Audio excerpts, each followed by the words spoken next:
السلام علیکم ورحمۃ اللہ وبرکاتہ۔ محترم ناظرین، سیر علماء کرام 90 پر 1واں یہ پاٹ ہے۔ آج کے اس ویڈیو میں ہم معلوم کریں گے مشہور و معروف امام مجاہد بن جبر رحمہ اللہ کے بارے میں، ان کی مختصر سی زندگی۔ مجاہد بن جبر المخزومی یہ مکمل نام ہے۔ امام، مفسرین کے اور قراء کے شیخ ہیں۔ ابو الحجاج کنیت ہے۔ 234 ہجری کو عمر رضی اللہ تعالی عنہ کے دور خلافت میں آپ پیدا ہوئے۔ مجاہد بن جبر ایسی شخصیت ہیں کہ کوئی بھی تفسیر آپ اٹھا لیں، کسی تفسیر کو آپ ان کے اقوال سے خالی نہیں پائیں گے۔ متقی تھے، صاحب ورع تھے، اللہ سے ڈرنے والے تھے، قرآن کی تلاوت کرنے والے تھے اور قرآن کی تلاوت کرتے کرتے اس سے لذت حاصل کرنے والے تھے۔ سیر و سیاحت بہت زیادہ پسند کیا کرتے تھے۔ پہلی مرتبہ جب میں چوتھی جماعت میں تھا تو فتح المجید شرح کتاب التوحید پڑھ رہا تھا، تو ان کا نام دیکھتا اور سنا کرتا، بار بار ان کا نام آیا کرتا تھا۔ جو بھی آیت آتی شرح کے دوران تو اس کی تفسیر میں مذکور ہوتا کہ مجاہد اس کی تفسیر یوں کرتے ہیں، مجاہد اس کی تفسیر میں یوں فرماتے ہیں، مجاہد اس طرح فرماتے ہیں، مجاہد اس طرح کہتے ہیں۔ تو اس وقت جو ہے میں بہت زیادہ ان کا نام سنا کرتا تھا، لیکن ان کی زندگی معلوم نہیں تھی۔ اب آئیے ان کی علمی دنیا میں کیا قدر و منزلت ہے بتاؤں میں، تو میں کیا بتاؤں، آئیے جو بڑے بڑے ائمہ ہیں ان کی زبان سے سنتے ہیں کہ آخر ان کی علمی دنیا میں کیا قدر و منزلت ہے۔ سفیان ثوری رحمہ اللہ فرماتے ہیں کہ تفسیر لینا ہو تو 4 لوگوں سے لو۔ نمبر 1 مجاہد سے، نمبر 2 سعید بن جبیر سے، نمبر 3 اکرمہ سے، نمبر 4 ضحاک سے۔ یحییٰ بن معین فرماتے ہیں کہ مجاہد ثقہ ہیں۔ ابو زرعہ سے پوچھا گیا کہ مجاہد کیسے ہیں، تو کہا کہ مکی ہیں، ثقہ ہیں، مکہ کے رہنے والے ہیں، ثقہ ہیں۔ سلمہ بن کہیل فرماتے ہیں کہ میں 3 لوگوں کو اللہ کی خوشنودی حاصل کرنے کے لیے علم کو حاصل کرتے یا علم کو بانٹتے دیکھا۔ نمبر 1 عطا بن ابی رباح، نمبر 2 طاؤس بن کیسان کو، نمبر 3 مجاہد بن جبر کو۔ یحییٰ بن سعید القطان فرماتے ہیں کہ مجاہد فقیہ تھے، عالم تھے، ثقہ تھے، کثیر الحدیث تھے۔ قتادہ بن دعامہ فرماتے ہیں کہ جو لوگ ابھی باقی ہیں ان میں حلال و حرام کے تعلق سے اچھا بہترین علم رکھنے والے امام زہری ہیں۔ جو لوگ ابھی باقی ہیں ان میں قرآن مجید کے بارے میں زیادہ علم رکھنے والے مجاہد ہیں۔ عبد الملک بن جریج فرماتے ہیں کہ مجاہد سے سننا مجھے میرے اہل و مال سے زیادہ پسندیدہ تھا۔ اعمش فرماتے ہیں کہ مجاہد کو بہت زیادہ علم تھا، جب وہ بولتے تھے تو گویا کہ ان کے منہ سے ہیرے نکلتے تھے۔ خصیف فرماتے ہیں کہ مجاہد تفسیر میں سب سے زیادہ جاننے والے تھے۔ تو اس سے اندازہ ہو گیا ہوگا کہ ان کی شخصیت کیسی ہے اور علمی دنیا میں ان کی کیا قدر و منزلت ہے۔ اب آئیے صحابہ جو ہیں وہ مجاہد رحمہ اللہ کو کس نظر سے دیکھتے تھے وہ معلوم کرتے ہیں۔ خود مجاہد رحمہ اللہ فرماتے ہیں کہ میں ابن عباس کے سامنے 30 مرتبہ قرآن سنایا، اور ایک روایت میں ہے کہ 3 مرتبہ جو ہے سنایا، ہر ایک آیت کے پاس رکتا، اس کا معنی پوچھتا اور سبب نزول پوچھتا اور اس کے جو ہے تفسیر پوچھتا، پھر آگے بڑھتا۔ خود مجاہد رحمہ اللہ فرماتے ہیں کہ میں ابن عمر کی مصاحبت اختیار کیا، میں ابن عمر رضی اللہ عنہ کی مصاحبت اختیار کیا کہ تاکہ ان کی خدمت کر سکوں، لیکن وہ خود میری خدمت کیا کرتے تھے۔ اور خود مجاہد رحمہ اللہ فرماتے ہیں کہ کبھی کبھی ابن عمر رضی اللہ عنہ میرے لیے رکاب تھاما کرتے تھے، اور کبھی کبھی ابن عباس رضی اللہ عنہ مجھے ہنسانے کے لیے مزاحیہ طور پر گدگدی کیا کرتے تھے، یعنی بغل میں انگلی رکھ کر جو ہنساتے ہیں اس طرح جو ہے مزاح کرتے تھے۔ سبحان اللہ، ابن عباس رضی اللہ عنہ۔ خود مجاہد رحمہ اللہ فرماتے ہیں کہ ابن عمر ایک مرتبہ مجھ سے کہنے لگے، میری خواہش ہے کہ نافع بھی تمہاری طرح جو ہے یاد کرے اور یاد رکھے۔ ابن عباس کے شاگردوں میں سے مجاہد رحمہ اللہ تھے، اور ابن عمر رضی اللہ عنہ کے شاگردوں میں سے نافع تھے۔ تو یہ فرماتے ہیں رشک کرتے ہوئے کہ مجاہد جس طرح یاد رکھتے ہیں، یاد کرتے ہیں، اسی طرح کاش کہ میرے نافع، میرے جو شاگرد ہیں وہ بھی یاد کرتے تو اچھا رہتا۔ سبحان اللہ۔ اور مجاہد رحمہ اللہ خود فرماتے ہیں کہ میں نے ابن عمر سے پوچھا رضی اللہ عنہ کہ کون سے حاجی فضیلت والے ہیں اور کون سے حاجی زیادہ اجر کے مستحق ہیں، تو انہوں نے کہا وہ حاجی اجر کے مستحق ہیں جن کے اندر 3 باتیں ہیں، 3 صفات ہیں۔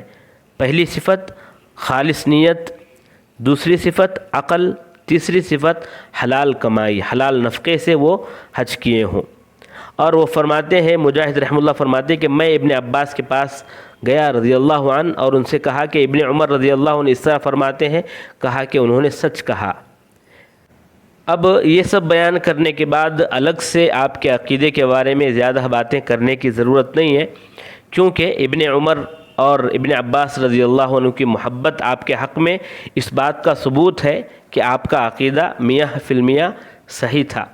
پھر بھی عبد الوہاب بن مجاہد فرماتے ہیں کہ میں والد صاحب کے پاس ایک مرتبہ بیٹھا ہوا تھا، یعقوب آئے، ان کے بیٹے یعقوب آئے، تو انہوں نے کہا والد محترم، بعض لوگوں کا کہنا ہے کہ فرشتوں کا ایمان اور ہمارا ایمان برابر ہے، تو انہوں نے کہا کہ اللہ دونوں کو برابر کیسے کر سکتا ہے کہ ایک گناہوں میں ملوث ہے اور دوسروں کو کوئی جو ہے گناہ ہی نہیں ہے، تو دونوں برابر نہیں ہو سکتے، دونوں کا ایمان بھی برابر نہیں ہو سکتا۔ ایک مرتبہ ان کے پاس ایک عورت آئی اور کہنے لگی، میں اپنے دل میں ایسے وسوسے محسوس کرتی ہوں کہ جس کو زبان تک لانا بھی جو ہے مجھے گوارا نہیں ہے۔ تو مجاہد رحمہ اللہ نے کہا یہی تو خالص ایمان ہے۔ کہا وہ کیسے؟ کہا جب شیطان بندے کو گناہوں میں مبتلا نہیں کر پاتا تو یہ کہتا ہے کہ کیا تم نے اللہ کو دیکھا؟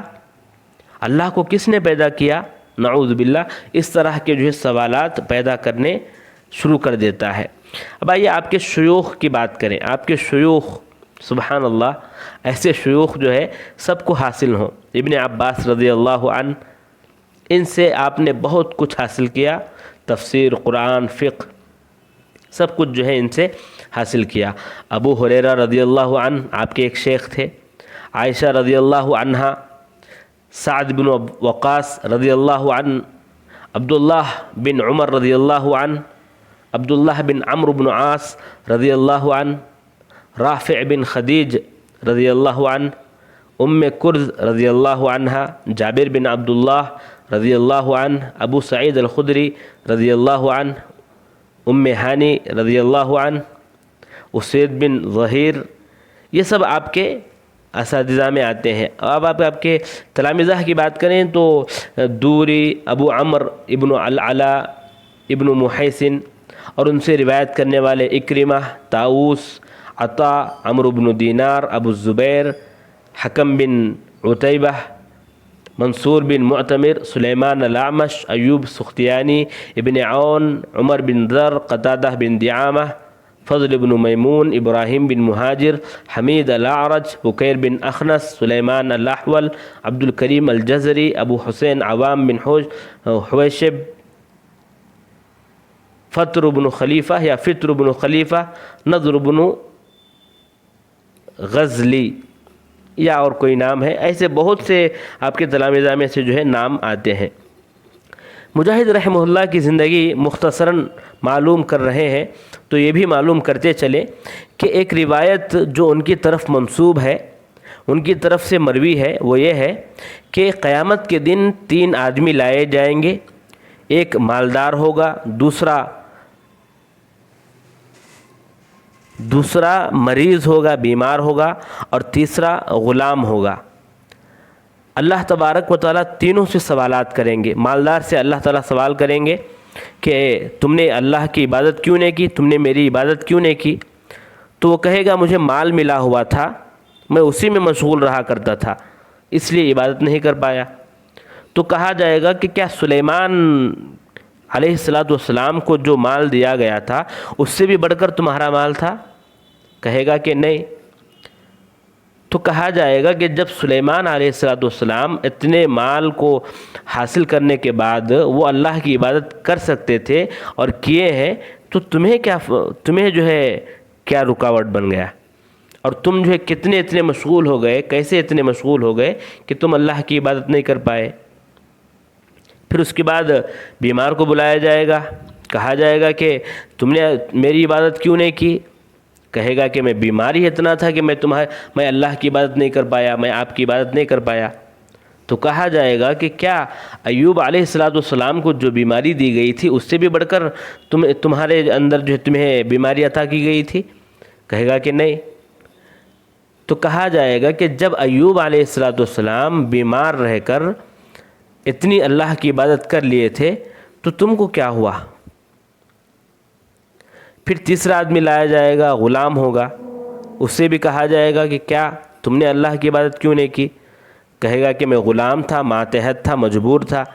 کہا جائے گا کہ یوسف علیہ السلام سے زیادہ تم مجبور تھے، کیا ان سے زیادہ تم ماتحتی میں تھے؟ کہے گا کہ نہیں. کہا جائے گا کہ جب انہوں نے عبادت کر لی تو تمہیں کیا فرق ہوا؟ لیکن یہ حدیث کیا ہے؟ ضعیف ہے. اس روایت کی سند میں لیث بن ابی سلیم ہے، وہ ضعیف ہے. دوسری بات یہ کہ یہ روایت مقطوع ہے، تابعی کا قول ہے، اور تابعین کے اقوال حجت نہیں ہوتے. اگر یہ احتمال نکالیں کہ ایسی باتیں کوئی تابعی اپنی طرف سے نہیں کہہ سکتا بلکہ یہ ضرور اللہ کے نبی سے سن کے کہے ہوں گے، تو بھی مرسل ہوگی، اور مرسل ضعیف کے اقسام میں سے ایک قسم ہے. تیسری بات یہ ہے کہ مجاہد رحمہ اللہ کے بارے میں یہ بات آتی ہے کہ آپ اہل کتاب سے بھی لیا کرتے تھے، اور جو اہل کتاب سے لیتے ہوں ان کی اپنی طرف سے کوئی بات ہے تو ان کو ہم نہیں لیں گے. ابو بکر بن عیاش فرماتے ہیں کہ میں نے اعمش سے پوچھا کہ کیا بات ہے کہ لوگ مجاہد کی تفسیر لینے سے ڈرتے ہیں؟ تو کہا کہ ان کا کہنا ہے، یعنی لوگوں کا کہنا ہے کہ اس لیے ڈرتے ہیں کہ اہل کتاب سے وہ پوچھا کرتے تھے. اور آپ کی تفسیر میں بعض جگہ ظاہر سے ہٹا کر تعویل کرتے ہوئے بھی آپ دیکھ سکتے ہیں، یعنی مجاہد رحمہ اللہ کی تفسیر میں ظاہر سے ہٹ کر جو ہے تفسیر کرتے ہوئے بھی آپ دیکھ سکتے ہیں. جیسا کہ بندروں کی طرح مسخ کرنے کی جگہ آپ فرماتے ہیں کہ دل مسخ کر دینا مراد ہے. اور بعض عجائب و غرائب بھی آپ کی تفسیر میں پائے گئے ہیں، جیسا کہ ہاروت اور ماروت کی تفسیر میں ہے. آپ کے وفات کے بارے میں اختلاف ہے. بعض لوگ کہتے ہیں 100 ہجری کو آپ وفات پائے، بعض لوگ کہتے ہیں 101 ہجری کو، بعض کہتے ہیں 103، بعض کہتے ہیں 104، لیکن اختلاف ہے. اللہ سے دعا ہے اللہ تبارک و تعالیٰ آپ کی خدمات کو قبول فرمائے اور آپ کو جنت الفردوس میں اعلیٰ مقام عطا فرمائے. آمین یا رب العالمین.